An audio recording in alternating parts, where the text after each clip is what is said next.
Bonjour à toutes et à tous. Si vous le voulez bien, plantons le décor. L'Hacienda Nápoles, qui signifie en espagnol domaine de Naples, est une hacienda colombienne qui fut construite et habitée par le célèbre trafiquant de drogue Pablo Escobar et toute une palanquée de mafieux. Sa surface est de 20 km², située dans la commune de Puerto Triunfo, dans le département d'Antioquia, près du Rio Magdalena. Elle est désormais la propriété de l'État colombien. Mais est-ce que la Colombie a fait une bonne affaire? Rien n'est moins évident car l'ancien baron de la drogue y a laissé un héritage encombrant: des hippopotames. Comme on peut s'en douter, avec la chute et la mort de Pablo Escobar en 1993, l'État colombien a saisi une quantité astronomique de propriétés appartenant au clan Escobar, dont cette fameuse hacienda. Celle-ci était idéalement positionnée à environ 150 km à l'est de Medellín, le fief historique de Pablo Escobar, et à 320 km au nord-ouest de Bogota, la capitale. Cet emplacement permettait au clan de centraliser son trafic. Elle fut acquise par Escobar et ses cousins au milieu des années 70. Pendant quelques années, ils réalisèrent d'importants travaux d'aménagement autour de la demeure coloniale espagnole qui surplombait la vallée. Tant et si bien que c'est devenu un véritable complexe immobilier. Escobar fit réaliser un documentaire pour l'inauguration de son acquisition qui eut lieu au Noël 1978. On y voit un ranch tout en démesure avec une piste d'atterrissage. Et ça tombe bien, car dans le documentaire, on voit Pablo arriver en avion avec toute sa petite famille. Bien entendu, il y a aussi un hélicoptère non loin dans le champ, des voitures de luxe en veux-tu en voilà, un parc de sculptures tape à l'œil, un parcours de motocross, des écuries avec de superbes étalons et tout le décorum bling-bling qui sied si bien aux narcotrafiquants. Prévoyant, il avait même pensé à une maison close avec une panoplie de prostituées venues des quatre coins de la planète. Drogue et prostituées sont généralement un cocktail qui se marie très bien. Mais il n'y avait pas que des distractions pour les grands. Pour les enfants, on n'oublie pas des manèges, des piscines, des terrains de football, des salles de sport, une piste de karting, une arène dans le style de l'Empire romain et le clou du spectacle, un véritable zoo. Pablo Escobar adorait les animaux de la jungle et il s'est dit que ça serait agréable pour les petits et les grands d'avoir un tel équipement pour distraire les invités. Fidèle à son habitude, il se rapproche d'un trafiquant de la Nouvelle-Orléans pour obtenir en toute illégalité des animaux exotiques. Zèbres, autruches, éléphants, girafes, dromadaires, rhinocéros, bisons, félins, antilopes, kangourous. Je vous épargne les centaines d'oiseaux, sinon on y passerait la nuit. Le trafiquant de la Nouvelle-Orléans est de mèche avec un braconnier allemand qui sévit au cœur de l'Afrique. Il sera son principal fournisseur. En 1981, le trafiquant fait croire à Pablo Escobar que les excréments d'hippopotame ont une vertu insoupçonnée. Ils masquent les odeurs de cocaïne. Les chiens renifleurs des douanes pourraient donc être facilement leurrés lors d'un contrôle de cargaison. Il n'en faut pas plus pour convaincre Pablo Escobar. Il lui faut des hippopotames. Les hippopotames auront une double fonction. Ils amuseront les visiteurs, car oui, un hippopotame c'est rigolo, et secondo, on récupérera leur bouse pour masquer les odeurs de cocaïne dans nos cargaisons. Pablo Escobar dépense sans compter. Son premier enfant, Juan Pablo Escobar Henao, est né en 1977. Et rien n'est trop beau pour son fils. S'il a construit une piste de karting, c'est pour lui. S'il a construit un parc d'attractions avec plein de manèges, c'est pour lui. Et bien évidemment, pour le zoo, c'est la même chose. C'est pour son fiston. 4 hippopotames vont donc débarquer en Colombie entre 1982 et 1984, à savoir 3 femelles et un mâle. Montant de la transaction, $12 000, soit plus de $40 000 actuels. Petit à petit, l'Hacienda Nápoles devient le centre névralgique des activités illégales du cartel de Medellín, mais également un parc d'attractions incontournable. Officiellement, l'Hacienda Nápoles est un ranch et Pablo Escobar est un simple éleveur de bétail. Dans la mesure où il pilote lui-même son avion, principalement entre la Colombie et le Panama pour passer en contrebande de grosses quantités de cocaïne, la piste d'atterrissage de l'Hacienda est un outil incontournable pour la réalisation de son trafic. Avec le temps, il va faire l'acquisition de 15 nouveaux avions, dont un Learjet 55, un jet d'affaires très prisé par les grands patrons américains, ou encore un Lockheed C-130 Hercule, un mastodonte, un avion militaire de 33 tonnes, qui coûte tout de même la bagatelle de 60 millions de dollars. Accessoirement, notons l'achat de 6 hélicoptères, mais bon, à ce niveau-là, vous en conviendrez, c'est anecdotique. Bien entendu, il fait décoller et atterrir toute cette flotte depuis son ranch. Tant et si bien que le simple aérodrome ressemble de plus en plus à un aéroport international avec des avions de plus en plus gros qui s'y posent. Pour vous donner un ordre d'idée de la piste d'atterrissage, il faut une distance minimale de 1,5 km pour faire décoller un Hercule C-130. Ajoutez à cela des hangars de stockage, des héliports, des réserves de carburant. Et vous comprendrez aisément que le terme d'aéroport international n'est finalement pas si galvaudé que ça quand on parle du site de l'Hacienda Nápoles. Comme vous vous en doutez, les animaux du zoo arrivent principalement par voie aérienne. L'aviation, Pablo, il adore ça. Un jour, l'un de ses proches se tue durant l'atterrissage de son avion, un Piper PA-18 Super Club, et ce dernier est complètement détruit. Très touché par cet accident, Pablo fait reconstruire l'avion à partir des débris récupérés et le fait suspendre au-dessus du portail de son ranch. Il deviendra le symbole de la démesure du maître des lieux. Le complexe de l'Hacienda est complètement dingue. Car pour y accéder, il faut parcourir de nombreux kilomètres. Les routes d'accès sont dégagées et en grande partie déboisées aux alentours afin de voir venir les forces de l'ordre ou d'éventuels ennemis. Sachant que l'armée de Pablo Escobar était composée d'environ 3000 hommes répartis principalement dans Medellín, il y avait en permanence entre 300 et 400 hommes sur le site de l'Hacienda, et notamment sur les fameux chemins d'accès. Bref, c'était tout simplement mission impossible de tenter une approche par la route.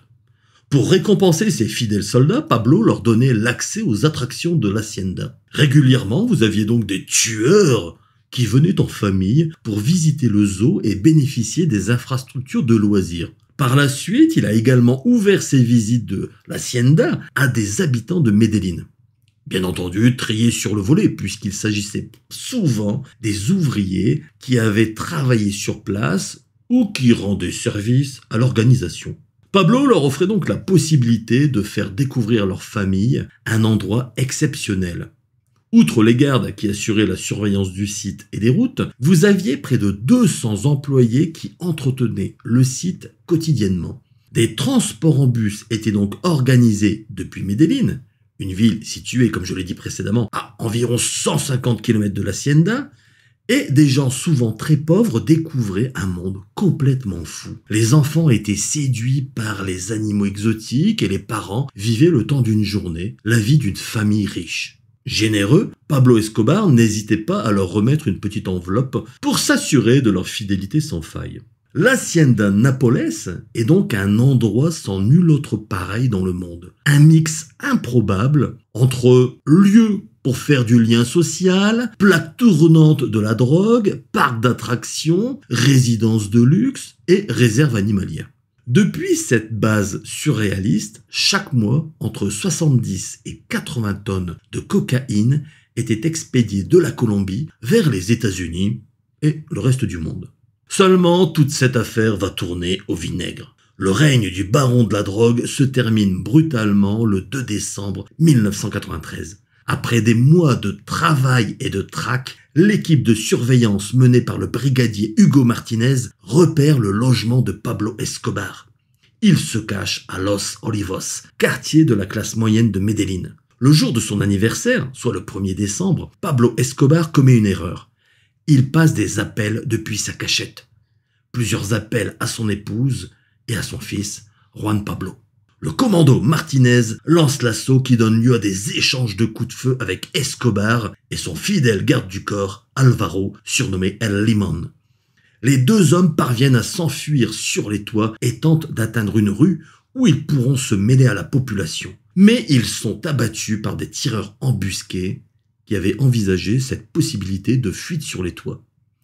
Pablo Escobar est touché à la jambe, au torse et par un tir fatal à l'oreille. Clap de fin pour celui que sa maîtresse, Virginia Valero, surnommait affectueusement Coque de Mireille, mon roi de la coque. En effet, ce n'était pas un simple baron de la drogue, mais véritablement le roi de la coque, avec un système de distribution digne d'une entreprise multinationale. L'État colombien va dès lors s'employer à récupérer tous les actifs et toutes les propriétés de Pablo Escobar. Malgré des procès en contestation de la part des membres du clan Escobar, la plupart de ces biens tomberont dans l'escarcelle du gouvernement, dont la fameuse Hacienda Nápoles. Le souci, c'est que le gouvernement ne sait pas trop quoi faire de cette encombrante réquisition. L'Hacienda Nápoles tombe rapidement en ruine, envahie par la végétation de la jungle et les chauves-souris. L'immense manoir de style espagnol a été éventré et pillé par des chasseurs de trésors à la recherche de caches d'or et d'argent enfouis sous le sol. La légende raconte que certains trouveront des barils remplis à ras-bord de dollars. L'hacienda couvre une surface de 20 km², elle est désormais la propriété de l'État colombien et son entretien coûte une fortune. Si certains zoos et réserves animalières manifestent de l'intérêt pour quelques spécimens, personne, je dis bien personne, ne veut des hippopotames. Qui plus est, avec le temps, certains d'entre eux se sont échappés de la ménagerie, puis se sont répandus et reproduits sur les berges du Rio Magdalena. La situation devient donc très compliquée, car contrairement à une idée reçue, l'hippopotame n'est pas sympa. On est loin du jeu de plateau Hippoglouton, où il nous apparaissait gourmand, rigolo et gentil. La réalité est tout autre. L'hippopotame est considéré comme étant le plus dangereux herbivore de la planète, faisant au minimum 300 morts chaque année dans le monde. L'hippopotame est l'animal qui cause le plus de pertes humaines en Afrique. Il peut se montrer très agressif quand on empiète sur son territoire et plus encore s'il se sent menacé. La probabilité de mourir pour un homme lors d'une rencontre avec un hippopotame est de 86%, alors qu'elle n'est que de 75% pour un lion et de 25% pour un requin. Les hippopotames sont dotés de dents impressionnantes. Leurs molaires leur permettent de mâcher, tandis que leurs canines, longues et pointues, peuvent atteindre 30 cm de long. Ce sont de puissantes armes de défense. Leurs mâchoires, remarquablement solides, peuvent s'ouvrir à 180 degrés et leur morsure est presque 3 fois plus puissante que celle d'un lion. D'ailleurs, une seule morsure d'hippopotame peut couper un corps humain en deux. Selon le ministère de l'Environnement colombien, ces pachydermes sont aussi porteurs de la tuberculose, de la brucellose et de la maladie du charbon, menaçant ainsi la vie et la santé des habitants de la région. Par ailleurs, un animal retrouvé mort était porteur de la leptospirose, une maladie bactérienne qui peut causer la méningite aux humains. Il faut préciser aussi une chose, les hippopotames étaient initialement placés au niveau de l'un des 12 lacs artificiels que comptait la propriété du trafiquant. Celle-ci était située sur les rives du Rio Nare, un affluent du Rio Magdalena. Capables de marcher 3 à 5 km durant la nuit, des hippopotames ont descendu jusqu'au Rio Magdalena, le plus grand fleuve de Colombie. Pourquoi sont-ils partis là-bas ? Tout simplement parce que le premier mâle arrivé sur le site, surnommé El Viejo, littéralement le vieux, était un mâle dominant, très puissant, qui voulait conserver son harem. Seulement voilà, avec le temps, de jeunes mâles se sont montrés de plus en plus entreprenants et ont commencé à le défier. Comme ça devenait de plus en plus dur pour lui, il a décidé de migrer vers le Rio Magdalena avec ses femelles. Ses copines et lui ont été aperçus pour la première fois en 2007 dans des zones rurales de la municipalité de Puerto Berrio. On a alors commencé à recenser l'espèce, considérée comme invasive et dépourvue du moindre prédateur. Pablo aurait dû apporter quelques crocodiles du Nil pour équilibrer les choses. El Viejo avait un clan d'hippopotames de 16 membres, tandis qu'une vingtaine d'hippopotames étaient restés aux alentours de l'Hacienda Nápoles. Pesant jusqu'à 3 tonnes, les hippopotames ne sont pas limités par des clôtures ou des barrières. Bon, ils vivent aussi jusqu'à 50 ans et les mâles atteignent une taille imposante, parfois 3,60 m de long pour 1,50 m de haut. Aussi massifs soient-ils, les hippopotames peuvent facilement rattraper au pas de course les humains. Leur vitesse de pointe est estimée à 40 km/h. Et régulièrement, ça ne manque pas, des Colombiens sont grièvement blessés par des charges d'hippopotames. Autre problème, les hippopotames font fuir les loutres et les lamantins, deux espèces protégées et en voie d'extinction en Colombie. De plus, l'hippopotame n'est pas partageur. Si un pâturage lui plaît, il ne va pas hésiter un seul instant à attaquer les occupants, souvent des chevaux ou des vaches. Les éleveurs et agriculteurs se plaignent de la situation aux autorités locales qui ne savent pas trop quoi répondre. Alors certaines personnes leur tirent dessus, mais avec un simple fusil de chasse, c'est peine perdue. Leur peau est épaisse de 5 cm et le tir ne fait que les blesser dans le meilleur des cas. Les autorités nationales décident de réagir.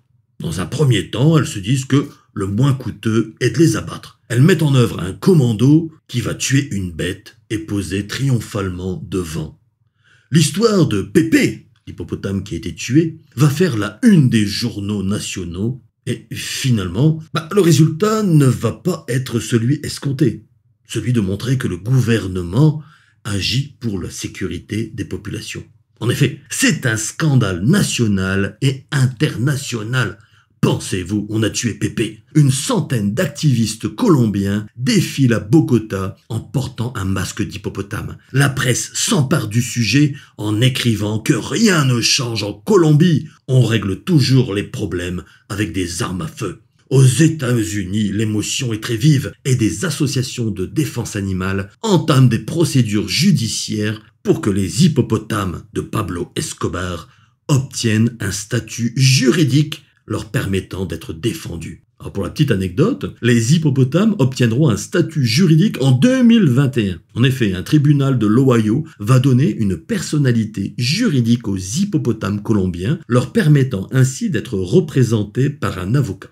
Avec cet abattage, les autorités colombiennes ont suscité un bad buzz qui au final ne résout rien. La stérilisation serait la meilleure solution, mais le coût par animal est estimé à 40 000 $. De plus, il faut endormir l'animal. Or, si celui-ci est dans l'eau, il risque de se noyer. De plus, les scientifiques s'opposent sur la question. Si certains affirment que les pachydermes causent des dommages irréversibles en évoquant le risque élevé pour les espèces indigènes comme les lamantins, les tortues et les poissons de migrer vers d'autres sites, et l'impact environnemental imprévisible, d'autres sont plus modérés et affirment que les hippopotames sont de véritables ingénieurs de l'écosystème car ils déplacent des nutriments essentiels d'un écosystème à un autre. Un peu comme le saumon transporte les nutriments de l'océan vers les rivières en amont. Les hippopotames fertilisent les lacs en mangeant de l'herbe sur terre et en déféquant dans l'eau la nuit, explique Jonathan Shurin, professeur à la division des sciences biologiques de l'Université de Californie à San Diego et qui a collaboré avec des scientifiques colombiens au fil des ans sur divers projets scientifiques en écologie aquatique. Il ajoute « Cela a des effets sur tout l'écosystème, des micro-organismes jusqu'aux grenouilles et aux chauves-souris. » Bref, pour lui, les hippopotames, c'est plutôt bien. Aujourd'hui, la population d'hippopotames est estimée à 150 têtes. Plusieurs associations envisagent d'exporter 50% du troupeau vers d'autres destinations comme le Mexique et l'Inde. Car tous les spécialistes s'accordent tout de même sur un point, leur rythme de développement va poser problème. Par endroits, les hippopotames ont déjà modifié le paysage. Des images aériennes montrent qu'ils ont ouvert des canaux, transformé la dynamique hydrologique des rivières, modifiant la disponibilité de l'habitat, les ressources nécessaires à la subsistance de dizaines d'espèces et les processus écologiques à différentes échelles. Enfin, chaque hippopotame mange en moyenne 50 kg de végétaux par jour. Quelques hippopotames égarés suffisent à détruire un champ mal protégé. L'agriculture colombienne peut donc être menacée si on ne fait rien.